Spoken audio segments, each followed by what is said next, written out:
Hello friends, good evening. This is Omkar Singh. You are most welcome to my YouTube channel, the OK English. If you visit first, please subscribe the channel. If you like video, please like, share and comments.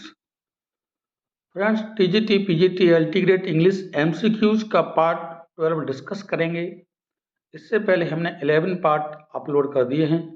यदि उन video को आपने watch नहीं किया तो उन videos को देख लीजिए, आपको बहुत हेल्पफुल रहेंगे और निश्चित रूप से आप सिलेक्ट होकर रहेंगे। मन में विश्वास रखिए, विश्वास से बड़ी कोई चीज़ नहीं है। मेहनत करिए, विश्वास, दो चीज़ें आपको बहुत कहीं आगे ले जाएंगे। आज का प्यारा टॉपिक पार्ट 12 शुरू करते हैं हम फ्रेंड्स। आपको कमेंट बॉक्स में इसका आंसर देना है। अगर यदि आप पर आता है तो अवश्य लिखें आप। Which of the following novels is not a part of the Forsyte Saga. जो फॉर्सिटे सागा है जॉन गाल्सवर्दी का एक तरह का, इसमें कई नॉवेल्स को समावेश किया गया है। तो इसमें जैसे टू लेट है, in chancery, money, the man of property, इनमें से 3 ऐसे पार्ट हैं जो फॉस्टे सागा से संबंधित हैं और एक पार्ट ऐसा है नॉवेल्स का जो इससे संबंधित नहीं। तो राइट आंसर होगा फ्रेंड्स मनी। टू लेट भी है, इन चांसरी भी है, द मैन ऑफ प्रॉपर्टी, ये तीनों ही पार्ट फॉस्टे सागा के हैं और मनी नहीं है। तो ऑप्शन हमारा सी हो जाएगा। फॉस्टे सागा कब पब्लिश किया गया था पहली बार इस नाम से? तो 1922 में से पब्लिश किया गया था।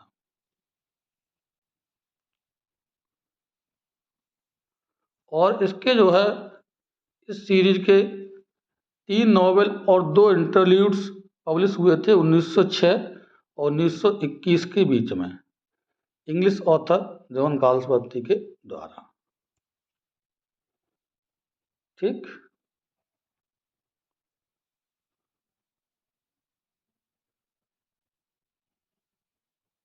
जॉन गाल्सवर्दी को 1932 में कोई खास चीज से उन्हें नवाजा गया था, वो था नोबेल प्राइज लिटरेचर। ठीक, क्वेश्चन नंबर 2 है, in the given questions 4 words are given out of which one is correctly spelled. मतलब करेक्टली स्पेल्ड, सही स्पेलिंग छांटना है। स्पेलिंग संबंधी 280 के आसपास हमने वर्ड्स दिए हैं। 3 पार्ट में आपको स्पेलिंग वाला वीडियो मिलेगा, हमने अपलोड कर दिया है, यदि आप चाहते हैं तो देख सकते हैं। Blissful, drowsy, despondency, मेलांकोलिक।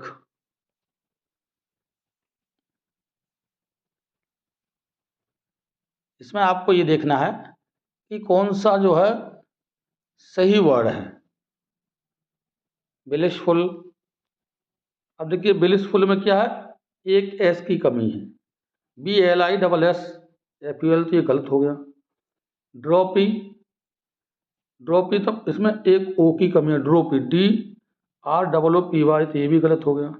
डिस्पोंडेंसी, अब एक ही जगह पे यहाँ पे ई होना चाहिए, ये भी सही हो जाता था, ये भी गलत है। मेलांकोलिक, ये हमारा सही है स्पेलिंग, तो डी ऑप्शन हमारा करेक्ट हो जाएगा। करेक्ट स्पेलिंग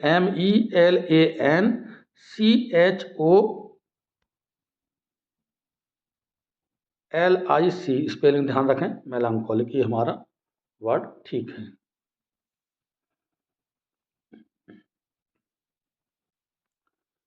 क्वेश्चन नंबर 3 बोल रहा है, and I thought of Albatross and I wished he would come back, my snake.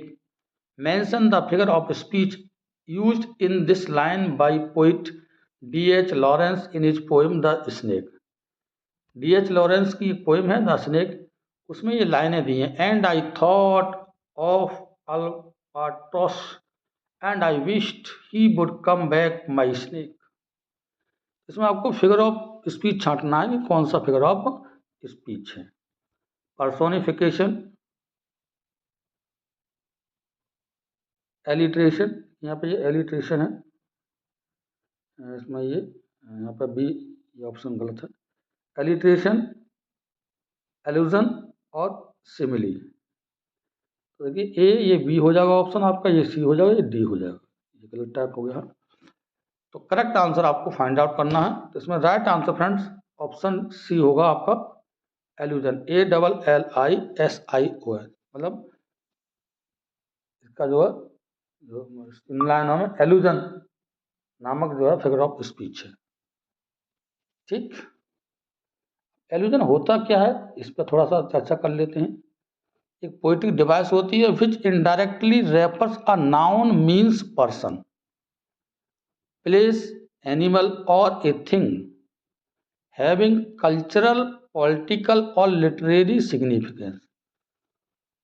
इसका मतलब एक नाउन को रेफर करता है जो कि प्लेस है, पर्सन है, एनिमल है और वस्तु है, इनका सांस्कृतिक, राजनीतिक और लिटरेरी सिग्निफिकेंस का महत्व बताता है। इस लाइन में जो दिया है देख सकते हैं आप, and I thought of albatross and I wished he would come back my snake. Albatross के बारे में बता रहे हैं, ठीक है, नाउन के बारे में इन्होंने बताया है, इसमें एलूजन होगा। नेक्स्ट है, you will pick Occam tomorrow morning, said the gentleman। ये सेंटेंस है डायरेक्ट स्पीच का। Choose the correct reported speech of the sentence.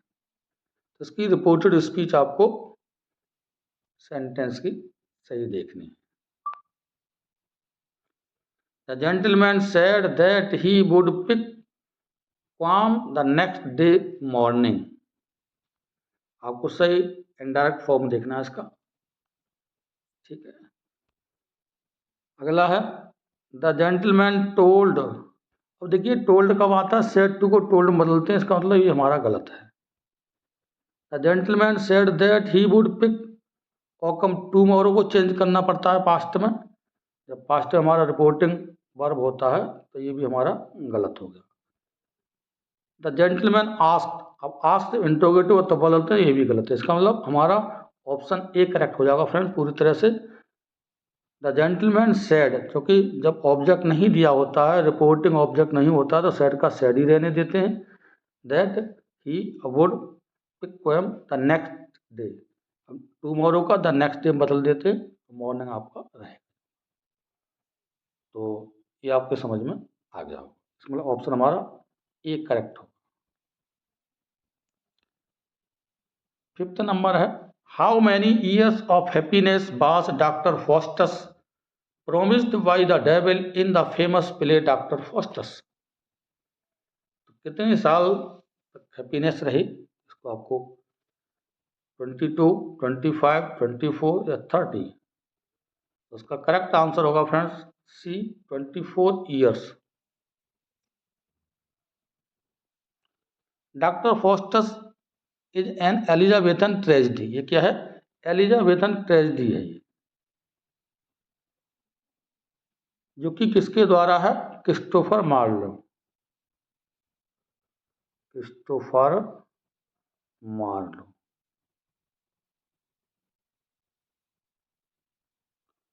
पहली बार कब परफॉर्म की गई थी, 1604 में, 1604 में से 1604 में से पहली बार परफॉर्म किया गया था।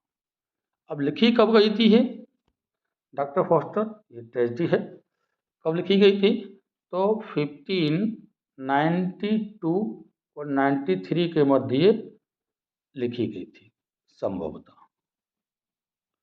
मार्लो की डेथ से पहले ही लिखी गई थी। जो फॉस्टस है या डॉक्टर फॉस्टस, इसमें आपका एक करेक्टर भी है, हीरो है इसका, ठीक। तो इसमें 22 ईयर्स, 24 आएगा, सी ऑप्शन करेक्ट होगा इसकी बात करें। 6 नंबर देखते हैं, विच of the following statement is incorrect. अब आपको इनकरेक्ट छांटना है, ग्रामेटिकल कुछ इसमें रूल्स दिए हैं तो आपको इनकरेक्ट छांटना है कि इनकरेक्ट कौन सा है, मतलब सभी आपको पढ़ना है तभी आप इनकरेक्ट छांट पाएंगे। अब देखिए पहला कह रहा है, adjectives that show the kind और क्वालिटी ऑफ ए पर्सन और thing come under adjectives of quantity quality. Incorrect छांटना है भाई, कह रहा है इनकरेक्ट छांटना देखना है आपको, 3 सही होंगे 1 गलत होगा। बता रहा है कि एडजेक्टिव जो कि किसी व्यक्ति या वस्तु की जो क्वालिटी को दर्शाता है तो वो क्या कहलाता है, अंडर एडजेक्टिव ऑफ क्वालिटी। बिल्कुल सही बात है, जब क्वालिटी एडजेक्टिव ऑफ क्वालिटी होगा तभी तो क्वालिटी दर्शाएगा। सुनो ये हमारा सही है, ये कैसा है हमारा सही है, इधर लगाना है mark. When an adjective is used before a noun, जब नाउन से पहले कोई एडजेक्टिव प्रयोग होता है, it is said to be used predicatively. चलिए इस पर बाद में चर्चा करते हैं। सी देखते हैं, when an adjective is used after a verb, verb के बाद प्रयोग किया जाने वाला adjective, it is said to be predicatively. ये बिल्कुल सही है, इसका मतलब ये भी हमारा करेक्ट है rule. An adjective which is formed from proper nouns is known as a proper adjective. ये भी सही है, जो प्रॉपर नाउन से बनता है वो हमारा प्रॉपर एडजेक्टिव कहलाता है। देखिए हमने बी ऑप्शन छोड़ दिया था, इस पर डिस्कस करेंगे क्योंकि ये तो हमारा उत्तर है। When an adjective is used before a noun, noun से पहले प्रयोग किया जाने वाला एडजेक्टिव क्या कहलाता है, प्रेडिकेटिव। प्रेडिकेटिव मतलब एट्रीब्यूटिव यूज माना जाता है, प्रेडिकेटिव नहीं माना जाता, तो एट्रीब्यूटिव नाउन से पहले यूज होने वाला, और जो वर्ब के बाद यूज होगा वो प्रेडिकेटिव माना जाता है। तो हमारा ऑप्शन यही गलत है, इसका ऑप्शन हमारा मतलब बी सही हो जाएगा, ये हमारा रूल गलत है। तो इनकरेक्ट पूछा तो बी आंसर इसका। Which of the following verbs is not followed by the correct preposition? इसमें ये कुछ वर्ब्स हैं जिनके बाद निश्चित प्रीपोजिशन का यूज होता है, तो इनमें से एक ऐसा जो है जो कि सही यूज इसका नहीं किया गया है। अब देखिए अवॉइड है, अवॉइड के बाद क्या दिया, by, blind to, condemned to, abstain with. तो आपको राइट आंसर फाइंड आउट करना है।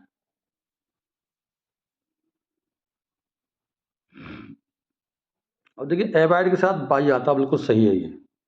ब्लाइंड के साथ टू आता है, कंडेम्ड के साथ टू आता है। अब हमारा सी ऑप्शन इसका आंसर होगा एब्सटेन। एब्सटेन के बाद जो प्रीपोजिशन लगता है वो आता है फ्रॉम। प्रीपोजिशन से संबंधित हमने कई वीडियोज डाले हुए हैं, सभी वर्ड्स आपको मिल जाएंगे कि कौन से वर्ड के बाद कौन सा निश्चित प्रीपोजिशन आता है, जिससे आप परीक्षा में फटाक से कर देंगे और सटाक से नंबर आपको मिलेंगे फ्रेंड्स। तो यहाँ पर ऑप्शन हमारा सी करेक्ट होगा, एब्सटेन फ्रॉम आता है।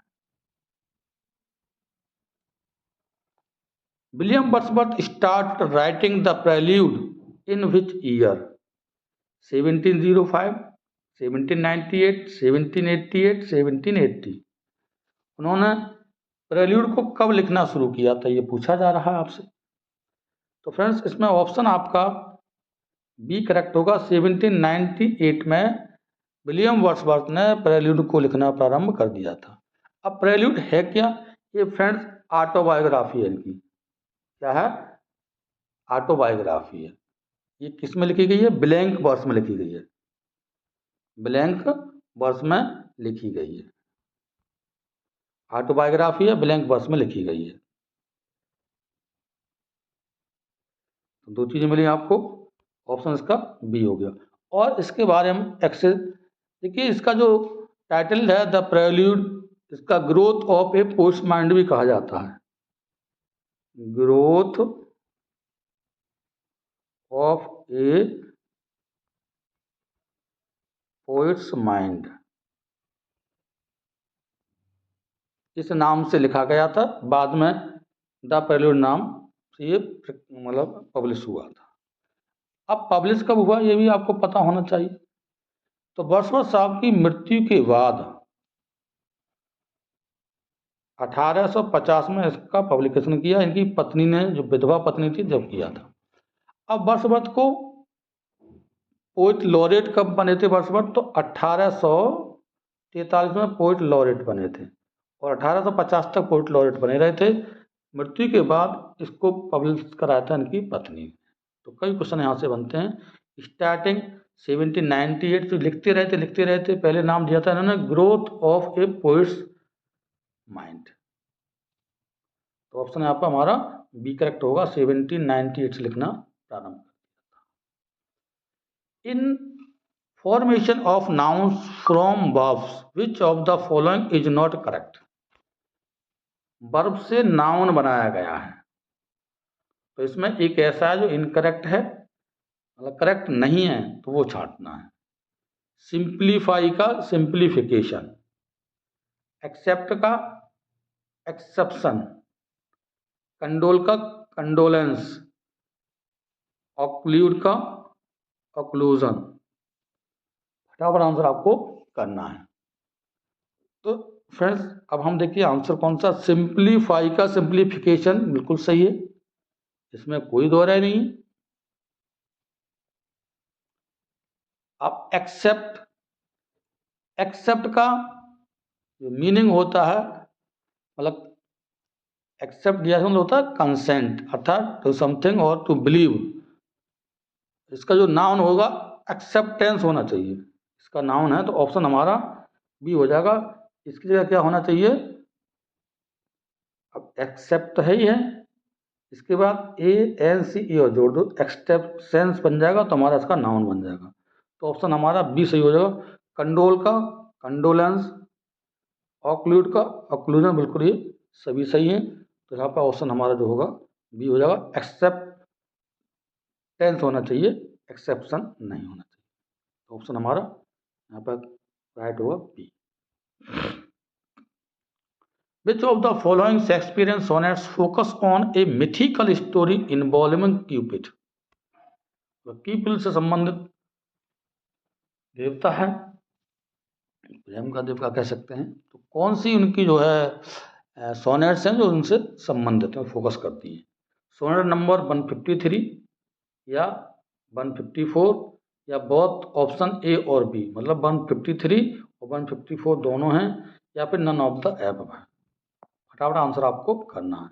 इसमें ऑप्शन सी करेक्ट हो जाएगा, बोथ ऑप्शन 1 और 3, मतलब 153 और 154 दोनों ही कीपिड के लिए संबोधित हैं। ठीक है, 154 सोनेट्स शेक्सपियर साहब की मानी जाती हैं। इनकी राइमिंग स्पीक पूछ लिया जाता है, तो इनकी राइमिंग जो स्कीम है उसको हम मार्क कर ले रहे हैं। शेक्सपियर की राइमिंग स्कीम है A B scheme, A B A B. दूसरा है सी डी सी डी, और ये दोबारा लिख देता हूँ, ऑप्शन इसमें सी हो जाएगा सही। राइमिंग जो स्कीम है A B A B, 4 line का क्वार्टन हो गया। ऐसे ही सी डी ए बी क्वार्टन हो गया, और फिर आपका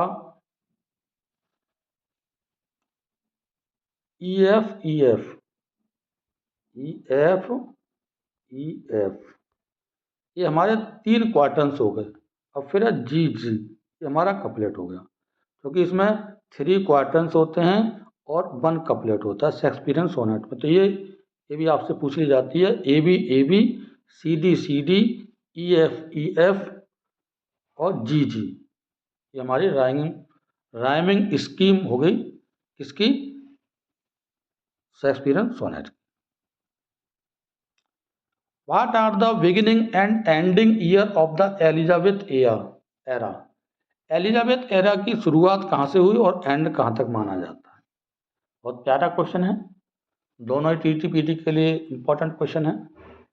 1558 1603, 1500 1520, 1560 1570, 1557 1603, कहाँ से कहाँ तक हुई? तो फ्रेंड्स जो एलिजाबेथ की शुरुआत हुई थी 1558 से मानी जाती है और 1603 तक मानी जाती है। ऑप्शन हमारा ए करेक्ट हो जाएगा। ठीक है, अब कब से?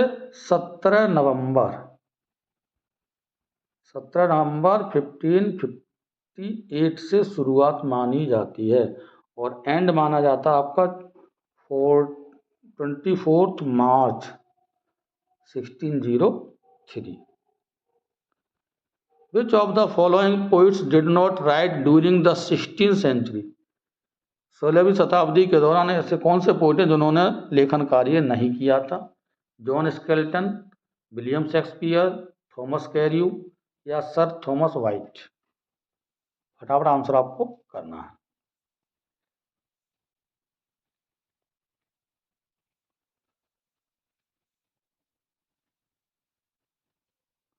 देखिए जो 16th सेंचुरी है ये रेनेसा पीरियड माना जाता है और इस जमाने में शेक्सपियर साहब भी थे, जॉन स्केल्टन भी थे और थॉमस वाइट भी थे।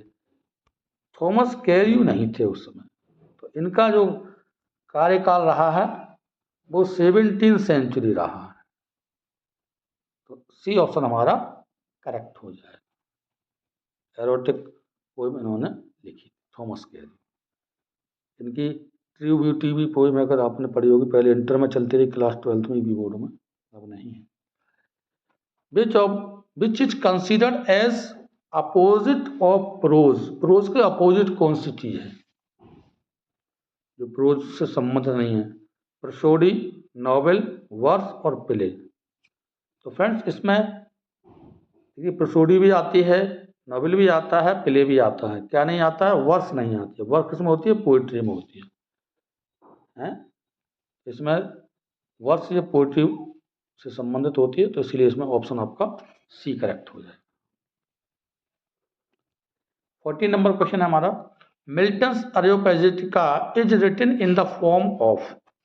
अरियोपैजिटिका किस फॉर्म में लिखी गई है? कपलेट में, ब्लैंक वर्स में, प्रोज पोलेमिक में या सॉनेट में? राइट आंसर इसका प्रोज पोलेमिक है। प्रोज पोलेमिक फॉर्म में लिखी गई है। कब पब्लिश हुई थी ये? 1644 में जॉन मिल्टन के द्वारा लिखी गई थी और तभी इसमें पब्लिश किया गया था। ये क्या है? एक प्रोज पोलेमिक फॉर्म में लिखी हुई।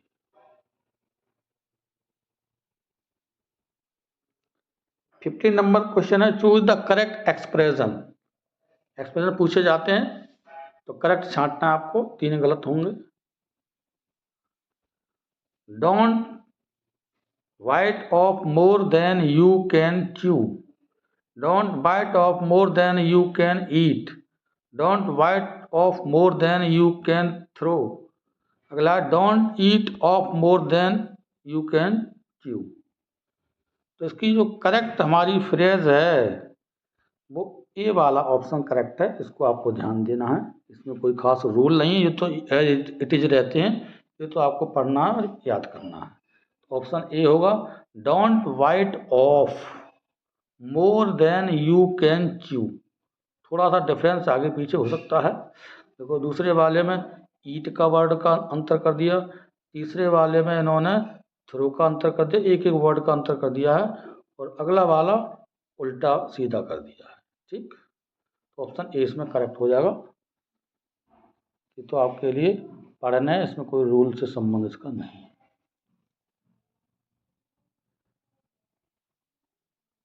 क्वेश्चन नंबर 16 देखते हैं dear. Whose death was commemorated by Arnold in Thyrsis? Arnold ने थायरसिस में किसकी मृत्यु पर ये एलेजी लिखी है? थायरसिस किसकी मृत्यु पर? तो आर्थर यूक्लिफ, टेनिसन एडमंड, आर्नोल्ड या नन ऑफ दीज? फटाफट आंसर आपको करना है इसका। ये 16 नंबर है, तो इसका राइट आंसर होगा फ्रेंड्स आर्थर यूक्लिफ। ऑप्शन ए सही हो जाएगा। इनकी मौत पर उन्होंने थारसिस लिखा था, मैथ्यू आर्नोल्ड। अब ये कब पब्लिश हुई थी थारसिस? तो 1866 में इसका पब्लिकेशन किया गया था। थारसिस का पब्लिश्ड इन 1866 आर्नोल्ड ने इसे लिखा था। किसकी मौत पर? Arthur club.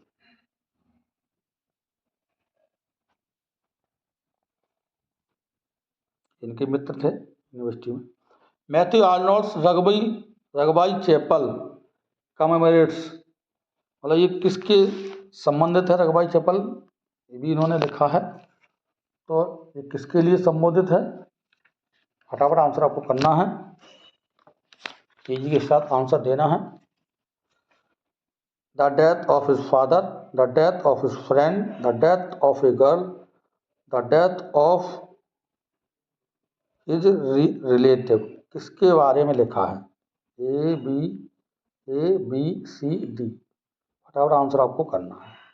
तो इसका जो राइट आंसर होगा फ्रेंड्स, आपने सोच लिया होगा, the death of his father, option आपका ए सही हो जाएगा। अपने पिता रगबाई चैपल, उनकी जो है ये भी एक एलेजी है मैथ्यू आर्नोल्ड की, तो उसने उन्हें लिखा, ये करेक्ट हो।